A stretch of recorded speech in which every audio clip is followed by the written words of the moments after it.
Assalamualaikum warahmatullahi wabarakatuh.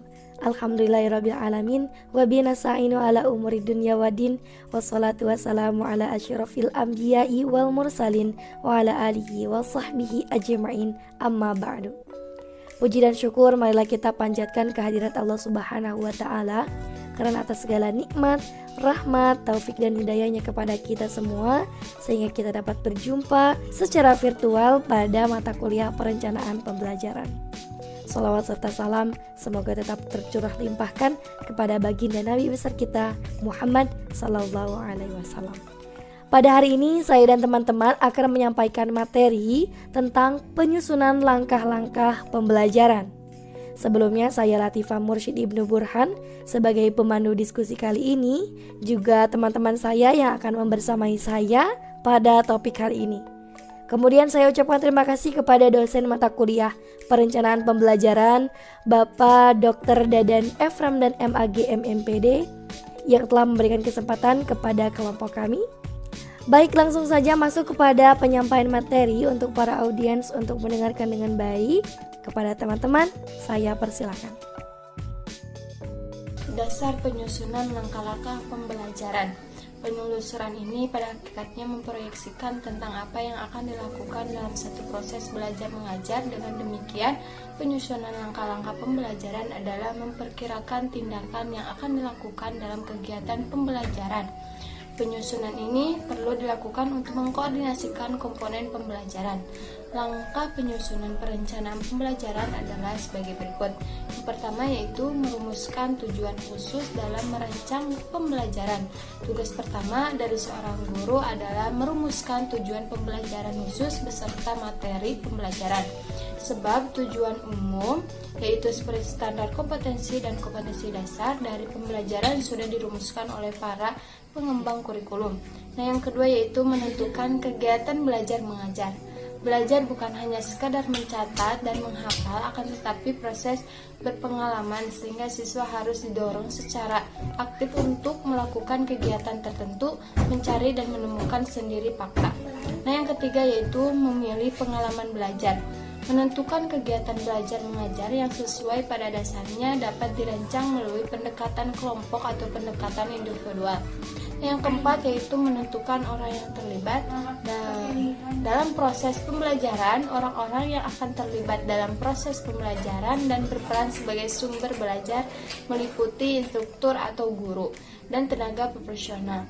Peran guru dalam proses pembelajaran adalah sebagai pengelolaan pembelajaran agar guru dapat melaksanakan fungsi dan tugasnya secara maksimal. Maka guru harus memiliki kemampuan untuk berbicara dengan berkomunikasi dan menggunakan berbagai media. Yang kelima yaitu memilih bahan dan alat. Penentuan bahan dan alat dengan mempertimbangkan hal-hal sebagai berikut. Yang A. Keberagaman kemampuan intelektual siswa. Yang B. Yaitu jumlah dan keberagaman tujuan pembelajaran khususnya yang harus dicapai oleh siswa. C. Yaitu tipe-tipe media yang diproduksi dan digunakan secara khusus. D. Berbagai alternatif pengalaman belajar untuk mencapai tujuan pembelajaran. E. Bahan dan alat yang dapat dimanfaatkan. E. Fasilitas fisik yang tersedia. Dan yang keenam yaitu ketersediaan fasilitas fisik. Fasilitas fisik merupakan faktor yang akan berpengaruh terhadap keberhasilan proses pembelajaran. Fasilitas fisik meliputi ruangan kelas, pusat media, laboratorium, dan lain-lain. Yang terakhir yaitu perencanaan, evaluasi, dan pengembangan. Evaluasi merupakan faktor penting dalam perencanaan pembelajaran, sebab dengan evaluasi akan dapat dilihat keberhasilan pengelolaan pembelajaran dan keberhasilan siswa mencapai tujuan pembelajaran.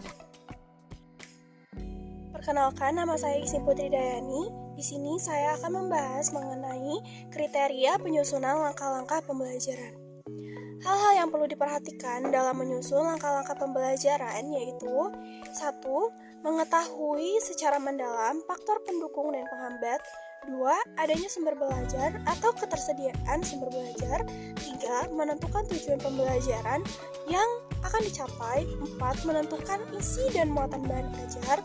5. Menentukan dan merencanakan kesesuaian dan kebutuhan waktu.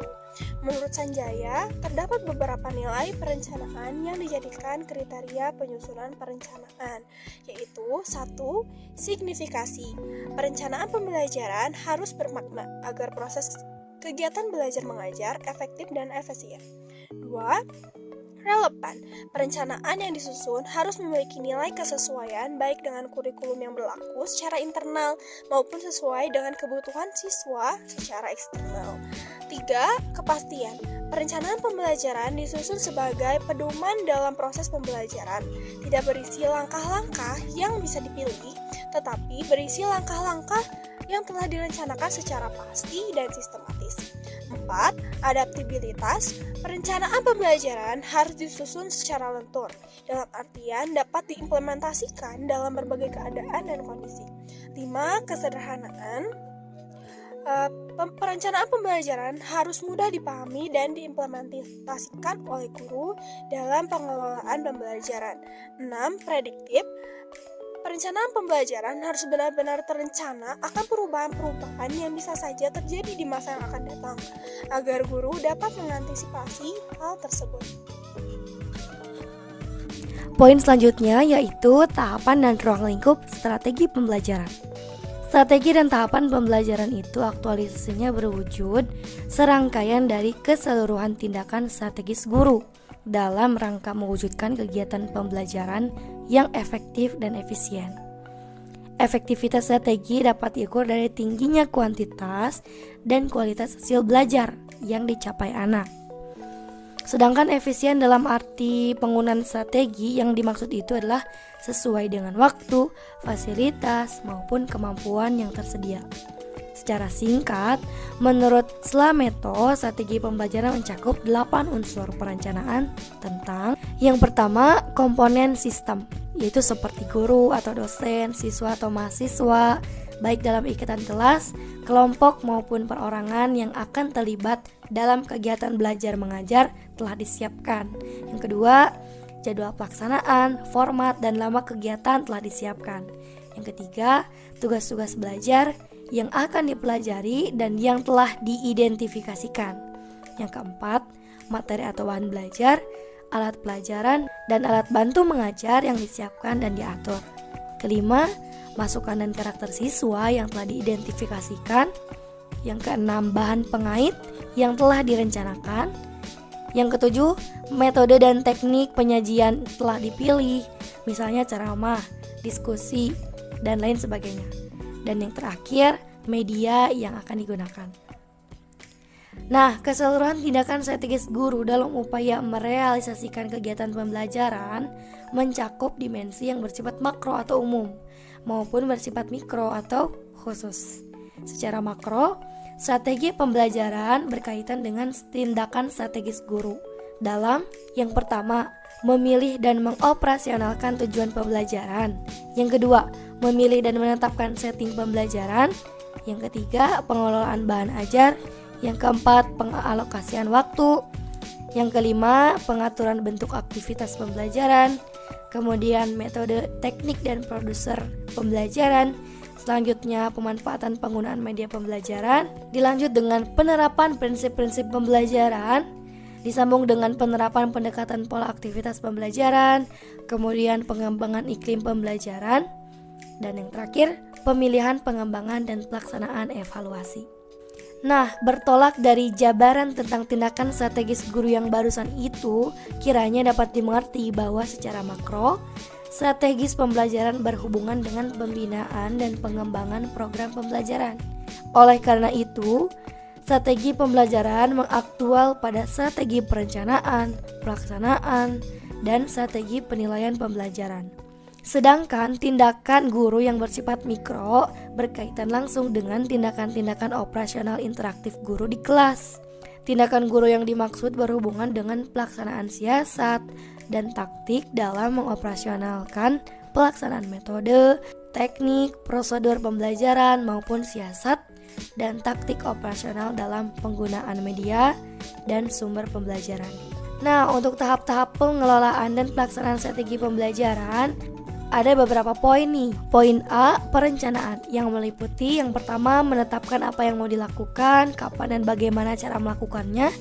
Yang kedua, membatasi sasaran dan menetapkan pelaksanaan kerja untuk mencapai hasil yang maksimal.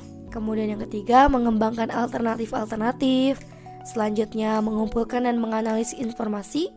Dan terakhir, mempersiapkan serta mengkomunikasikan rencana-rencana dan keputusan-keputusan. Poin B, pengorganisasian. Untuk pengorganisasian ini meliputi menyediakan fasilitas, perlengkapan dan tenaga kerja yang diperlukan, kemudian pengelompokan komponen kerja ke dalam struktur organisasi yang teratur, selanjutnya membentuk wewenang dan mekanisme koordinasi, dilanjut dengan merumuskan serta menetapkan metode dan prosedur, dan terakhir memilih, mengadakan penelitian dan pendidikan tenaga kerja, dan mencari sumber-sumber lain yang diperlukan. Poin C, pengarahan. Pengarahan ini meliputi menyusun kerangka waktu dan biaya secara terinci, memprakarsai dan menampilkan kepemimpinan dalam melaksanakan rencana dan mengambil keputusan, kemudian mengeluarkan instruksi-instruksi yang spesifik, dilanjut dengan membimbing dan memotivasi, serta melakukan supervisi. Untuk poin D, pengawasan. Untuk pengawasan ini meliputi mengevaluasi pelaksanaan kegiatan dibandingkan dengan rencana, kemudian melaporkan terhadap penyimpangan untuk tindakan koreksi dan merumuskan tindakan koreksi, serta menyusun standar-standar juga saran-saran. Kemudian yang terakhir, menilai pekerjaan dan melakukan koreksi terhadap penyimpangan-penyimpangan.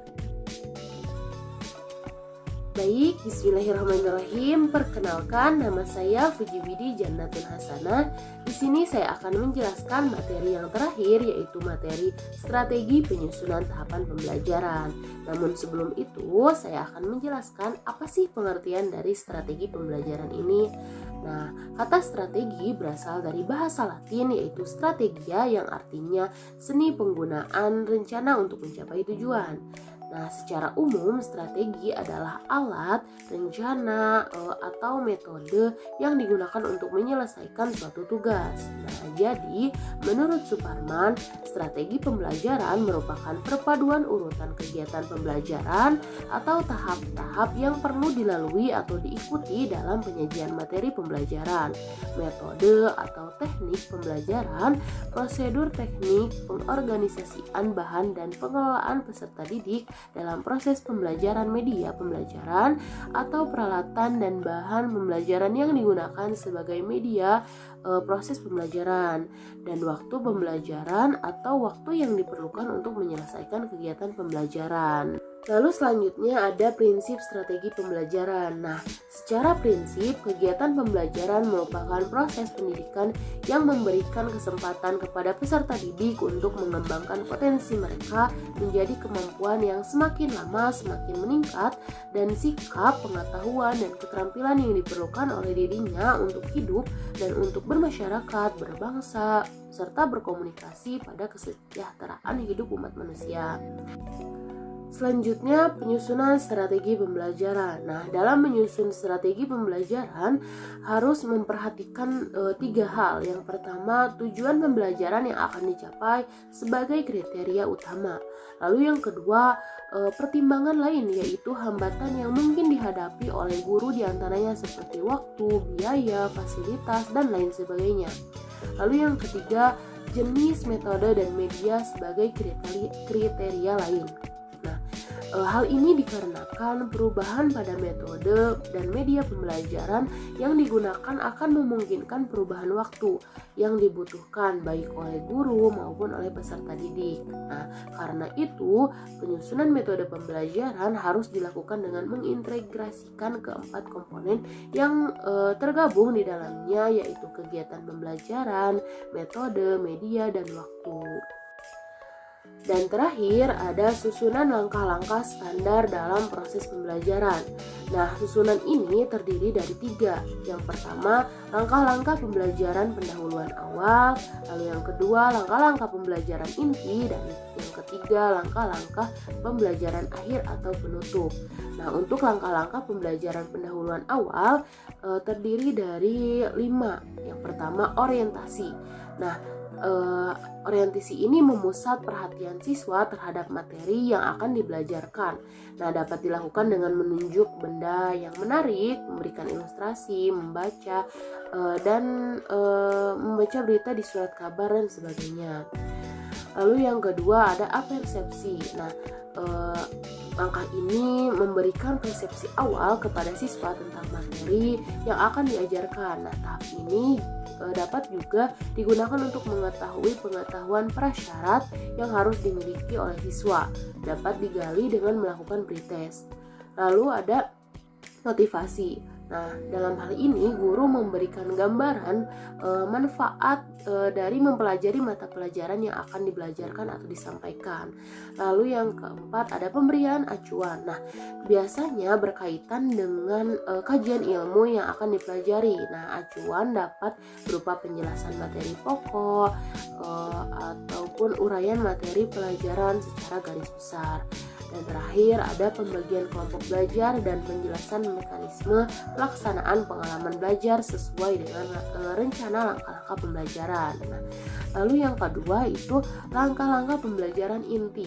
Nah, kegiatan inti merupakan proses pemberian pembelajaran yang sesuai dengan kompetensi dasar yang hendak dicapai. Nah, kegiatan ini harus dirinci sedemikian rupa agar siswa benar-benar memahami kompetensi dasar yang hendak dicapai. Nah, perincian tersebut termuat dalam pembagian kegiatan inti yang menjadi 3 tahap, yaitu eksplorasi, elaborasi, dan konfirmasi. Dan terakhir ada langkah-langkah pembelajaran akhir atau penutup. Nah, penutup ini merupakan kegiatan akhir pembelajaran. Nah, menutup pembelajaran tidak hanya sekedar mengakhiri pelajaran dengan salam, tetapi di sini adalah penekanan atau penguatan terhadap apa yang telah diterima oleh siswa selama mengikuti pembelajaran. Nah, guru memberikan simpulan terhadap apa yang telah dipelajari. Dalam kegiatan penutupan juga dilakukan penilaian dan refleksi terhadap pembelajaran yang telah dilakukan. Baik, dapat saya simpulkan pada materi kali ini mengenai penyusunan langkah-langkah pembelajaran. Yang pertama, pada konsep dasar langkah-langkah pembelajaran, penyusunan ini pada hakikatnya memproyeksikan tentang apa yang akan dilakukan dalam suatu proses belajar mengajar. Kemudian untuk langkah-langkah penyusunan pembelajaran, merumuskan tujuan khusus, menentukan kegiatan belajar mengajar, memilih pengalaman belajar, dan lain sebagainya. Kemudian pada kriteria penyusunan langkah-langkah belajar, sebelumnya kita harus perhatikan dalam menyusun itu harus mengetahui secara mendalam faktor pendukung dan penghambat, kemudian adanya sumber belajar, dan menentukan tujuan pembelajaran yang akan dicapai, dan lain-lain. Dan Sanjaya mengatakan bahwa nilai-nilai perencanaan yang dijadikan sebagai kriteria penyusunan perencanaan diantaranya signifikan, relevan, kemudian kepastian, adaptasi, dan lain sebagainya. Selanjutnya, susunan langkah-langkah standar dalam proses pembelajaran, adanya langkah-langkah pendahuluan, kemudian langkah-langkah pembelajaran inti, dan juga yang terakhir langkah-langkah pembelajaran akhir atau penutup. Saya ucapkan terima kasih kepada Irna Nurlaila, Isni Putridayani, dan Fuji Widi yang telah menyampaikan materi hari ini. Juga terima kasih kepada teman-teman yang sudah menyimak hingga akhir. Harapannya dari apa yang kita diskusikan bisa menjadi manfaat untuk ke depan. Karena dirasa diskusi kita sudah cukup, maka saya sebagai moderator akan menutupnya dengan pantun. Pagi hari sarapan Indomie, siangnya makan bubur ketan. Cukup sekian presentasi dari kami. Sampai bertemu di lain kesempatan. Billahi taufiq wal hidayah. Wassalamualaikum warahmatullahi wabarakatuh.